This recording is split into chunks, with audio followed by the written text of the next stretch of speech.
Bonjour à toutes et à tous et bienvenue à tous les fans de football et du Real Madrid, j'espère que vous allez bien. Aujourd'hui on va traiter ensemble 3 actualités autour du Real Madrid qui vont concerner Camavinga, encore blessé malheureusement, Dani Ceballos qui a demandé à partir au Betis Séville et de l'autre côté City qui va attaquer Rodrigo dans le cas où ils sont en train de vendre un peu par surprise Savinho et donc pour remplacer poste pour poste, le Brésilien est bien sûr la piste de choix privilégiée par Guardiola. On en parle aujourd'hui. D'ailleurs petite info les amis, au-delà de vous abonner sur cette chaîne, ça me fait extrêmement plaisir parce qu'on vise les 200 000 abonnés cette année et merci à tous ceux qui rejoignent la team. J'ai créé un compte Instagram qui s'appelle AlexandFoot qui est entièrement dédié au football avec plus de vidéos courtes et de stories sur le football sur ce compte-là. Comme ça au moins je pourrais traiter de plein de sujets que je peux pas traiter sur ma chaîne YouTube parce que je parle déjà assez du Barça, du Real, de la Liga en général. Il y aura peut-être petit à petit des sujets sur le football mondial comme je fais d'habitude, mais en plus des shorts que je propose déjà, je peux pas parler de tous les sujets. Du coup tout ce que je traite pas sur la chaîne YouTube, je vais en parler sur Instagram directement comme je le fais aussi un peu sur mon TikTok football. Du coup, si tu veux t'abonner à mon compte Instagram football, t'as le lien en description et je t'ai affiché le compte ici AlexandFoot et comme ça tu pourras aussi venir me parler de football en dehors des vidéos sans mélanger ça avec mon ancien contenu et mon ancien compte Instagram. Du coup, merci à ceux qui soutiennent autant sur YouTube que sur Instagram, ça me fait super plaisir. Parlons maintenant de Eduardo Camavinga, et je suis désolé les amis, même si j'adore Camavinga, vous savez que c'est un de mes jeunes préférés au Real Madrid, quelqu'un qui a beaucoup de talent physiquement, techniquement, capable de porter le ballon sur plusieurs mètres, de casser des lignes, d'avoir une technique au-dessus de la moyenne, de bien combiner avec les autres, d'avoir parfois des performances physiques pour récupérer les ballons, gagner les duels, solidifier le milieu de terrain qui est vraiment hors norme, en plus d'une tactique polyvalente où il est capable avec son QI football et en plus avec ses capacités de jouer autant latéral que piston et que quasiment tous les postes du milieu de terrain, sauf numéro 10 évidemment, mais globalement c'est quelqu'un qui est très talentueux, qui a 22 ans bientôt 23, mais je suis désolé, ces blessures à répétition, moi j'en peux plus. On n'arrête pas de dire tous les ans, toutes les saisons, que c'est la saison de Camavinga pour qu'il explose, pour qu'il s'impose comme un taulier, un leader ou un futur leader et un futur grand joueur du football français et mondial. Mais je suis désolé, mais c'est toujours pas le cas. Le mec, il est blessé depuis avril 2025. Il se reblesse encore à la cheville en préparation de pré-saison. Il va manquer le match amical contre Tyrol, ça on s'en fout. Il va manquer le match de Liga contre Osasuna et potentiellement celui contre Oviedo. Ça dépendra des sensations quand il revient. Mais aujourd'hui, Camavinga doit comprendre qu'après avoir échoué à s'imposer comme titulaire indiscutable sous Ancelotti, qu'il avait fait confiance par moments, mais il était trop irrégulier, trop agressif parfois sur le porteur du ballon, du coup il prenait des cartons jaunes un peu inutiles, il provoquait des coups francs inutiles, des fautes inutiles, des fois des penalties inutiles qui nous ont coûté quand même pas mal de matchs, de points et des situations assez embêtantes. Il a des fois été certes au top pour nous aider à gagner des Ligues des Champions, des Ligas en rentrant en cours de jeu, mais il a été rarement exceptionnel en étant titulaire. Il y a quelques matchs où il a été brillant, mais pas assez sur la durée. Donc on a un joueur malheureusement qui est difficile à canaliser, qui a des sautes de concentration quand même aberrantes, surtout pour un milieu de terrain où tu es censé être focus et ultra dominateur du début à la fin du match. Et même si tu gagnes des duels, que tu sais porter le ballon et ce que tu veux, des fois il y a des erreurs malheureusement qu'il commet, qui l'empêchent d'être titulaire indiscutable. Et dans un club comme le Real, où tu as beaucoup d'exigences, de pression et une concurrence accrue, là c'est compliqué. Sous Didier Deschamps, il est pas titulaire indiscutable non plus, bien qu'il soit plus talentueux qu'un Rabiot, qu'un Guendouzi ou ce que tu veux, malheureusement il n'arrive pas à faire comme Tchouaméni, à s'imposer comme titulaire. Et si Ancelotti et Deschamps lui font pas confiance, c'est qu'au bout d'un moment il y a aussi des explications. Là aujourd'hui Camavinga, on sait très bien que c'est un joueur qui avait percé très tôt à Rennes à 16 ou 17 ans, qui faisait déjà des misères à l'époque au Paris Saint-Germain et à toute la Ligue 1, mais en venant au Real Madrid avec un statut de très jeune joueur, avec un fort potentiel, une grosse marge de progression, un futur prime qui laisse envisager peut-être un milieu de terrain français all-time, aujourd'hui c'est difficilement le cas, tu vois. Il arrive pas à garder cette étiquette de joueur talentueux qui progresse de saison en saison, et c'est quand même dommage. Aujourd'hui, il a 22 ans, bientôt 23, je le répète, et c'est pas un statut de jeune joueur qu'il doit avoir, ou du moins de jeune joueur avec un talent en devenir. Là, ça va être un jeune joueur qui doit devenir un pilier ou un futur pilier de l'équipe. Et si t'arrives pas à t'imposer cette saison, moi je comprendrais très bien le Real Madrid que après la Coupe du Monde, on le place sur le marché des transferts. Il est jeune, il a beaucoup de qualité, il a encore un contrat assez long, et si le Real va profiter de sa valeur marchande pour se faire une plus-value par rapport à son achat et après quelques années de loyaux services,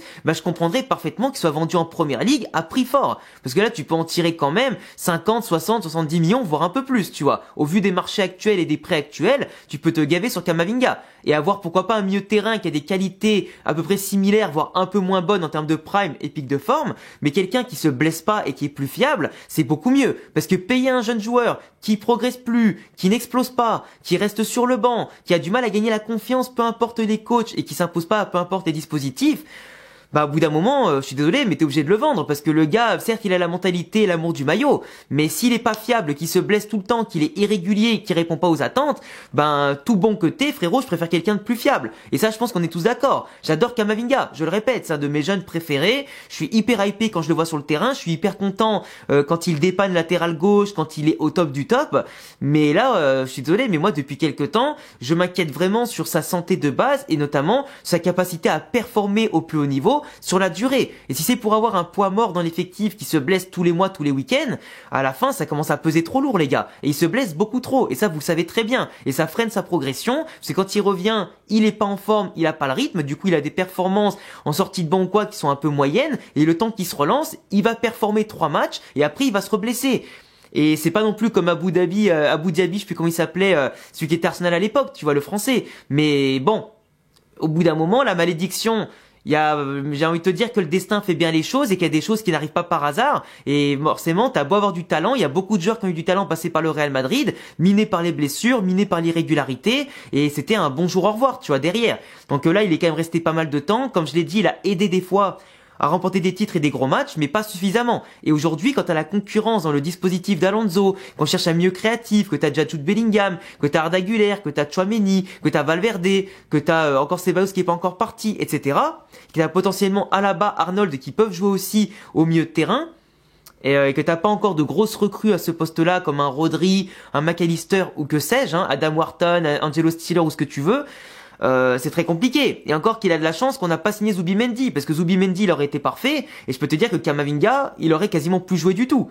avec un tel niveau de performance et de régularité. Donc aujourd'hui, je suis très content de base d'avoir Camavinga dans mon effectif, mais il va falloir qu'il passe un palier à tous les niveaux et surtout physiquement, parce qu'à mon avis, s'il s'impose pas cette saison, il sera vendu. Et honnêtement, ce sera pas une grosse perte au vu de ce qu'il propose ces derniers temps. Et globalement, par rapport aux titulaires, même s'il faut avoir des bons titulaires et des bons remplaçants, Camavinga, c'est pas un joueur qui va vouloir rester remplaçant toute sa vie. Donc au bout d'un moment, ses ambitions à lui devront matcher avec celles du club, et il faudra profiter de sa valeur marchande, si on doit en tout cas le vendre derrière pour acheter quelqu'un de plus fiable et impactant. En tout cas, c'est mon avis, et tu me diras en commentaire si pour toi Kama est une déception par rapport à son potentiel et sa forme physique, ou si pour toi en tout cas tout va bien dans le meilleur des mondes, mais là je t'avoue que je te comprendrai pas. Autre sujet, Dani Ceballos qui a demandé à partir au Betis Séville. Alors on sait que le Betis là vient de perdre Isco pour 3 mois, il s'est reblessé contre Malaga en amical avec un joueur qui lui a pété encore un peu le péroné, alors pas totalement mais en tout cas il lui a bien déplacé, un peu fissuré, donc ça fait que pendant 3 mois il pourra pas jouer, donc forcément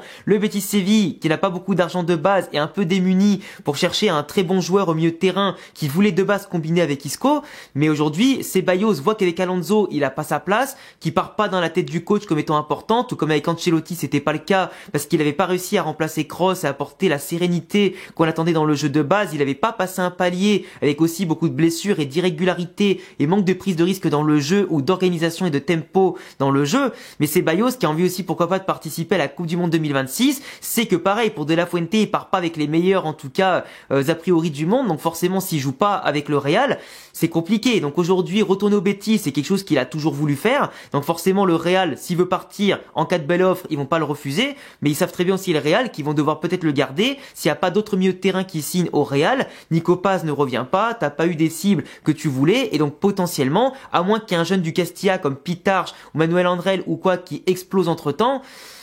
ben je vois pas Ceballos forcément partir, surtout si comme je le répète t'as pas une équipe qui va mettre au moins 15-20 millions d'euros sur lui, chose que le Betis ne possède pas, avec en plus un salaire pour Ceballos qui est quand même assez élevé pour le Betis, à moins qu'il le baisse pour retourner là-bas pour sa fin de carrière. Mais c'est vrai que Dani Ceballos il est un peu bloqué, parce que soit il convainc Alonso au risque de rater potentiellement la Coupe du Monde s'il n'y arrive pas, soit le Real le garde et dans ce cas c'est bien pour la rotation, mais si on le garde pas t'as un risque de manquer d'expérience, de fraîcheur et de quantité à ces postes-là, c'est aussi un problème. Mais comme je l'ai dit, t'as des joueurs quand même assez polyvalents pour jouer milieu de terrain, t'as des jeunes qui peuvent pousser la porte, en tout cas depuis le Castilla, t'as tout ce qu'il faut aujourd'hui, même dans le cas où tu signes pas de milieu de terrain, donc à mon sens, vaut mieux un joueur qui s'en aille parce qu'il est pas heureux et parce que pour lui, c'est un peu un frein d'être sur le banc et d'être dans le 3e, 4e choix du coach, plutôt que de le garder à contre-cœur et que finalement, il performe pas tant que ça comme on l'a vu ces dernières saisons. Il a eu quelques bons matchs, mais pareil que Camavinga, même encore moins que Camavinga, c'est pas du tout suffisant par rapport à ce qu'on attendait de Ceballos. Et ce serait normal de le vendre et récupérer un peu d'argent par rapport à l'investissement qu'on avait fait sur lui, par rapport aux peu thunes qu'on peut avoir sur lui, libérer aussi un gros salaire et potentiellement faire une recrue en défense ou au milieu un peu plus tard. Donc pareil, dis-moi si pour toi Ceballos est une déception ou pas et s'il faut le vendre au Betis Séville ou pas. Ça dépend de la conjoncture et tout ça, mais en tout cas j'attends ton avis. Manchester City, tout comme Arsenal et Tottenham, veulent passer à l'assaut sur Rodrigo avec bien sûr des sommes normalement comprises entre 80 et 100 millions d'euros. Le Real ne laisserait pas partir pour une somme moins de 100 millions d'euros de base pour économiser après l'air un gros salaire, réinvestir cette indemnité sur un milieu de terrain ou un défenseur ou les deux, ça dépend des opportunités de marché évidemment pour ne pas acheter pour acheter. Mais aujourd'hui le Real Madrid,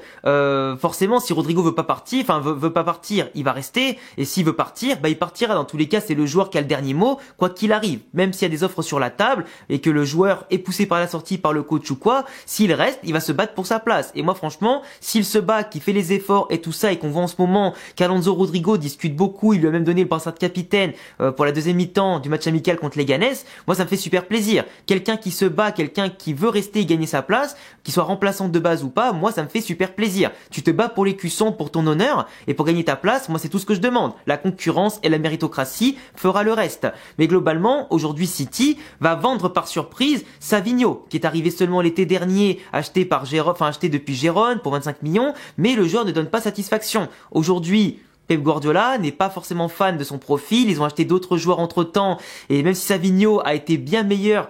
sur la fin de saison dernière que sur le début en tout cas avec City,